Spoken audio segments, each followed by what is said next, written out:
మన ముకుంద జ్యువెలర్స్ కొత్త బ్రాండ్ పూర్వి అందమైన 18 గ్రామ్స్ బంగారు ఆభరణాలు దుబాటు ధరల్లో వివరాలకు సంప్రదించండి. నమస్తే రమగారు. నమస్తే జయ. రమగారు, సాధారణంగా మనం వినాయక చవితి చేసుకున్నా లేకపోతే దసరా అప్పుడు అమ్మవారిని పెట్టుకున్నా ఇంట్లో ఏ పూజ చేసినా శుక్ర మంగళవారాల నియమాల్ని పాటిస్తూ ఉంటాం. చూసుకొని దాన్ని బట్టి విగ్రహాన్ని కదపటం అట్లా పెట్టుకుంటాం. మరి పోలియాల అమావాస్య రోజు పోలి స్వర్గారోహణ చేయించుతాం కదా, మరి అది శుక్రవారం వస్తే చేయొచ్చా? ఇలాంటి ప్రశ్నలు మన వీడియోల కింద కామెంట్స్లో చూశానండి నేను. అందుకే మీ ముందు పెడుతూ ఉన్నాను. ఈ పోలి స్వర్గారోహణ అంటే పోలి స్వర్గారోహణ మనం చేయించలా, ఆవిడకి ఆల్రెడీ స్వర్గారోహణ వెళ్ళిపోయింది. ఇదేంటంటే ఇది శాస్త్రంలో చెప్పబడిన నియమం ప్రకారం నెల రోజులు మనం కార్తీకాన్ని పాటించాం. రోజు దీపం పెట్టాం. అమావాస్యతోటి కార్తీకం పూర్తయింది.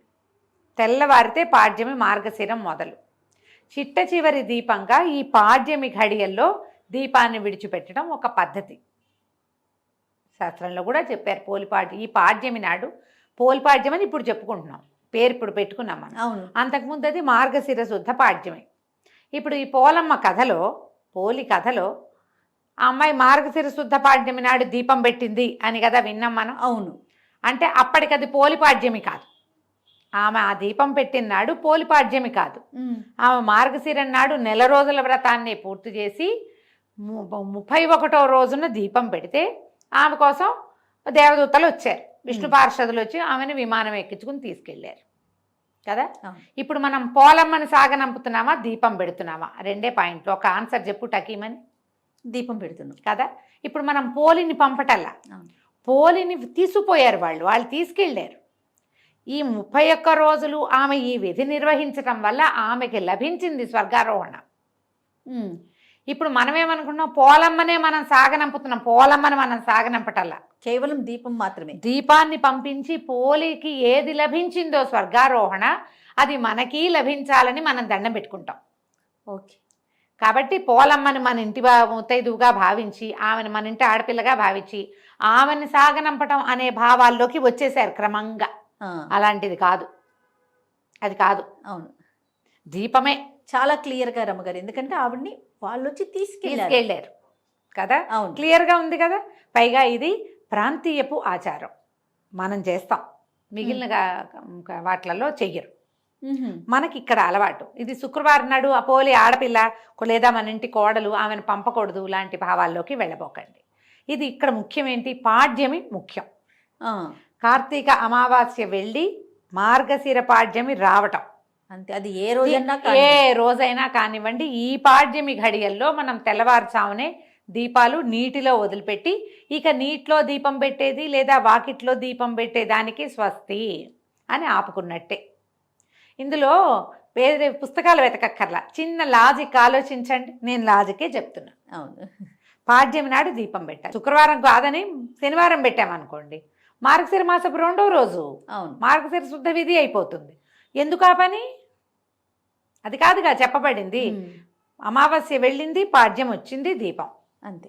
దానికి మన తిథి నియమమే కానీ వార నియమం లేదు, ఒకటి. రెండోది, ఈ పోలమ్మని ఆవిడే వెళ్ళింది కానీ మనం పంపలేదు. కాబట్టి ఏమీ ఆలోచించకండి, పొద్దున్నే దీపాలని వదిలిపెట్టి దండం పెట్టుకోండి. కార్తీక మాసాన్ని పంపిస్తున్నాం మనం, అంతే. అది కార్తీకం అయిపోయి మార్గశిరం మొదలవగానే పంపేస్తున్నట్టే తప్ప శుక్రవారం మంగళవారం నియమాలు ఇక్కడ మీరు పాటించవలసిన అవసరం లేదు. దండం పెట్టుకుని దీపాలు వదిలిపెట్టండి. ఇందులో ఎన్ని దీపాలు పెట్టాలంటే 1 పెట్టచ్చు, 3 పెట్టచ్చు, 5 పెట్టచ్చు, 9 పెట్టచ్చు. మీరు నీళ్లలో వదలగలిగే మీకు ఎంత అవకాశం ఉంటే అంత. అన్నీ మీకు ఏదైనా ప్రాంతీయ ఆచారం ఉంది, ఇంత పొడుగు అరటి దుప్పలో బోల్డ్ అని చేసి కుదిరితే చెయ్యండి, కుదిరితే చేసుకోండి. ఒక్క దీపం అయినా విడిచిపెట్టండి అమ్మా, చాలు. ఓకే, మీ ఓపిక అంతే. ఒకవేళ మనకి చెరువుకో నదికో వెళ్ళే అవకాశాలు లేవనుకుంటే మన వాకిట్లోనే ఒక టబ్బు పెట్టి టబ్బులో నీళ్ళు వదిలిపెట్టండి. నియమం అంటే ఆచారం మనం పాటిస్తున్నాం కాబట్టి అంతే. అక్కడికి వెళ్ళలేకపోయాం, ఇక్కడన్నా చేసామన్న ఒక తృప్తి లభిస్తుంటుంది కదా. అంతే. కాబట్టి మన తృప్తి కోసం ఇట్లా మన వాకిట్లోనే ఓ టబ్బో ఏదో పెట్టి బాల్కనీలో దాని నిండా నీళ్ళు పోసి ఈ దీపాన్ని విడిచిపెట్టి ఓ దండం పెట్టుకోండి, అంతే. మార్గశిర మాసం కోసం నెక్స్ట్ ఆ మాసంలో ఏం చేయాలనే దాని గురించి ఆలోచించుకోవటమే, ఇంకా అంతే సంగతి. ముగింపు రోజున చేయవలసిన విధి విధానాలు కానీ ప్రత్యేకంగా పాటించాల్సిన నియమాలు కానీ ఏమన్నా ఉంటాయండి? ఎందుకంటే ఈ నెల రోజులు కూడా మనం తలస్నానం చేయటం, దీపం వెలిగించటం, తర్వాత పౌర్ణమి రోజు ప్రత్యేకమైన పూజా విధానం పాటించటం ఇవన్నీ అవలంబిస్తాం కదా. ముగింపుకు సంబంధించి ఏమైనా చెప్పడం జరిగిందా? ముగింపు అంటే కార్తీక అమావాస్య అవగానే మర్నాడు పొద్దున్నే పోలిపాడ్యం వస్తుంది, తెల్లవారి అవును కదా. ఈ అమావాస్య ఘడియలు వెళ్ళి పాడ్యమి రాగానే పోలిపాడ్యమి పూజా విధానం జరుపుకుంటాం. పోలిపాడ్యం చేస్తారు చెయ్యరు, ఆ పూజ చేసుకుంటారో చేయరో, దానికి నీళ్ళల్లో దీపాలు విడిచిపెట్టడమే విధానంగా కనపడుతుంది. మామూలుగా పౌర్ణమి దాకా ఒక ఉద్రేకం ఉంటుంది అందరికీ. పురాణ శ్రవణం కానీ, దీపారాధన కానీ, స్నానాలు కానీ, ఉపవాసాలు కానీ, పౌర్ణమి దాటాక ఈ పూనకం హుమస్సు దిగిపోతాయి. మీరు కావాలంటే అసలు ఇది ప్రూవెన్ సబ్జెక్టు, ఎందుకంటే పురాణం మొదటి వారాల్లో 2-3 లక్షల వ్యూవర్షిప్ ఉంటుంది.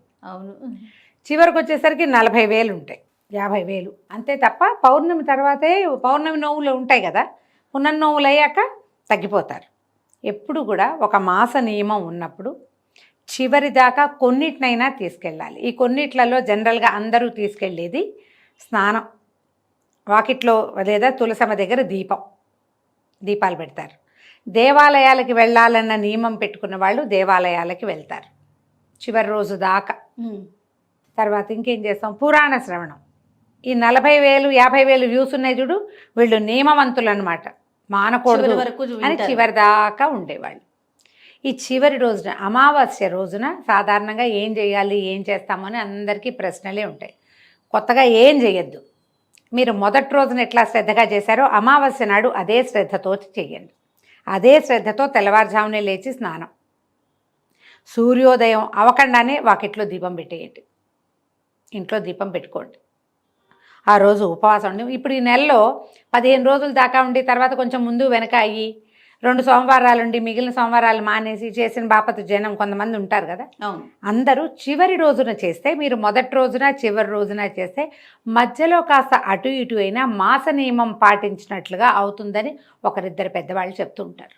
చివరి పరిసమాప్తి చివరిది సరిగ్గా అవుతుందన్నమాట, సజావుగా అవుతుంది. తర్వాత మనకు కూడా ఒక భక్తి శ్రద్ధ ఒక తాత్పర్యము ఏవో ఉంటాయి. ఈ రోజున పురాణం వినండి.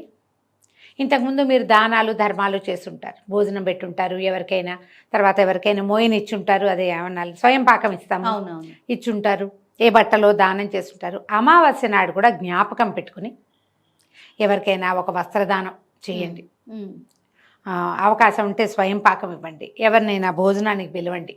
దీనివల్ల ఏంటంటే ఈ మాస అంతంలో కూడా ఇంత శ్రద్ధగాను చేయటం వల్ల ఫలితం బాగుంటుంది. ఓకే, అమావాస్య నాడు చేయటం వల్ల ఇంకా పెరుగుతుంది. ఈ రోజున దేవాలయ దర్శనం తప్పకుండా చేయండి. మీకు ఇప్పటిదాకా ఊరికే దీపం పెట్టి దండం పెట్టుకొచ్చేస్తారు కదా, అర్చన చేయించుకోండి అవకాశం లభిస్తే, అక్కడ జనం ఎక్కువ లేకపోతే. దేవాలయంలో దీపం పెట్టండి, దేవాలయ దర్శనం చేయండి, కార్తీక పురాణ శ్రవణం కంపల్సరీగా చేయండి. చివరిది మొత్తం చేస్తే మర్నాడు పోలిపాడ్యంకి పూజ ఎలాగూ చేసుకుంటాం. పొద్దున్నే ఏం చేస్తాం, నీళ్ళల్లో దీపాలు విడిచిపెడతాం. ప్రవహించే నీళ్లు లేకపోతే మన ఇంట్లోనే గంగాళంలో వదిలిపెట్టుకుంటాం. గమేళాల్లో నీళ్ళు పోయటం, అందులో అరటి తొప్పల్లో దీపం పెట్టి విడిచిపెట్టడం. తర్వాత ఒక 15 రోజులు గ్యాప్ వచ్చాక మళ్ళీ ధనుర్మాసం వచ్చేస్తుంది, 15 రోజుల్లో వస్తుంది కదా. ఎప్పుడు కూడా ధనుర్మాసపు చివరి రోజు శ్రద్ధగా చేస్తాం. గోదా కళ్యాణము, అండాల కళ్యాణం చేస్తాం కదా. అలాగే ఈ కార్తీక మాసపు చివరి రోజులు శ్రద్ధగా చేయండి. ఆఖరి పౌర్ణమికి ముందు రోజున, ఒకరోజు ముందు, ఇది ముందే వింటాం కదా, వింటున్నారు కదా మీరు. ఈ ముందు ఈ ప్రదోషకాల అర్చన ఇవి చేస్తారు. మన మాస శివరాత్రి అర్చన తప్పకుండా చేయించుకోండి. రుద్రాభిషేకం చేయించుకోండి అమావాస్య నాడు కానీ మాస శివరాత్రి కానీ ఒకరోజు ముందు. చివరి రోజుల్లో మీరు ఈ శ్రద్ధ వహిస్తే చివరి 2-3 రోజులు చేయగలిగారా మహత్తరం. ఒట్టిగా ఈ మహాశివరాత్రి నాడు అభిషేకం చేయించుకున్నామండి, అమావాస్య నాడు దేవాలయానికి వెళ్దాం పురాణం వింటామన్నా కూడా మంచిదే. మానేకుండా పాటించండి. ఒక్కొక్కళ్ళు మొదటి రోజే చేస్తారు, కార్తీక మాసం మొదటి రోజని, మిగిలినవి ఎప్పుడు చేయలే. మీరు చివరి రోజు చేయండి, బాగుంటుంది. ఎంత పాజిటివ్ వైబ్ వస్తుందో ఎవరికి వాళ్ళు దాన్ని అనుభవించగలుగుతారు. శ్రద్ధ. ఇప్పుడు ఇన్ని లిస్టు చెప్పాంగా, స్నానము, దీపము, దానము, ఇవన్నీ చేయలేరు. దేవాలయ దర్శనము, అభిషేకము, అర్చన కాలేదు. స్నానం చేయండి, పురాణం వినండి, 2 కనీసం. ఉపవాసం చేయగలిగారా మహత్తరంగా ఉంది. లేదు, ఉపవాసం చేయలేరు, ఎవరికైనా భోజనం పెట్టండి, ఫ్రెండ్స్ని ఎవరినైనా పిలవండి, చక్కగా ఓ 10 రూపాయలు ఓ 100 రూపాయలు ఎవరికైనా భోజనం చేయటానికి ఇవ్వండి, అది కూడా మంచిదే. ఇలా ఈ నెల రోజుల పుణ్యప్రదమైన కార్తీక మాసాన్ని చివరి రోజును కూడా సుసంపన్నం చేసుకోండి. ఏ రోజు చేయలా మీరు, చివరి రోజైనా చేయండి. అన్నీ మానేసి అమావాస్య నాడు చేయమంటారా అంటే చేయొచ్చు, అమావాస్య నాడు కూడా. అన్నీ మానేసినా అమావాస్య నాడైనా ఇదైనా మంచిదే. ప్రతిరోజు ఇంపార్టెంటే కార్తీక మాసంలో. ఆఖరి రోజునైనా 4 బిల్వదళాలు తెసేసి పరమేశ్వరుడి మీద వేసి ఓ చెంబెట్టి నీళ్ళు పోసి ఓ దండం పెట్టుకుని ఓ గుడికి వెళ్ళి ఒక దీపం పెట్టి ఎవరికైనా కొంచెం దానం చేసి ఏం చేసినా ఒక్కరోజు కూడా ఫలితాన్ని ఇస్తుందని పురాణం ఎంత స్పష్టంగా చెప్తుందో. ఆఖరి రోజైనా మానకుండా చేసుకోండి. ఏదైనా మంత్రం చెప్తారా రమ్మగారు? ఓం నమ శివాయ అంతే, అసలు పంచాక్షరి ఏమీ రెండోది లేదు. కార్తీక దామోదర ప్రీత్యర్థం పంచాక్షరి మంత్ర జపమహం కరిష్యే. అంతే, కార్తీక దామోదరుడి కోసం నమశివాయ చెప్పుకుంటాం, అయిపోయింది. సింపుల్గా చేసుకోవచ్చమ్మా, దీనికి పెద్ద అదేదో కావాలని లేదు, సులువే ఇది. నువ్వు అవేమిటో కాంప్లికేటెడ్గా చేసుకుంటూ చేసుకో, నీ కాంప్లికేషన్ చిక్కుముళ్ళల్లో నువ్వు పడతావు. అంతే, ఏమీ లేదు అక్కర్లేదని చెప్తోంది ఆ పురాణం. అంత కష్టపడే రోజునైనా వదలకుండా చెయ్యండి. అంతే. సంతోషం రమ్మగారు, నమస్తే. నమస్తే జయ.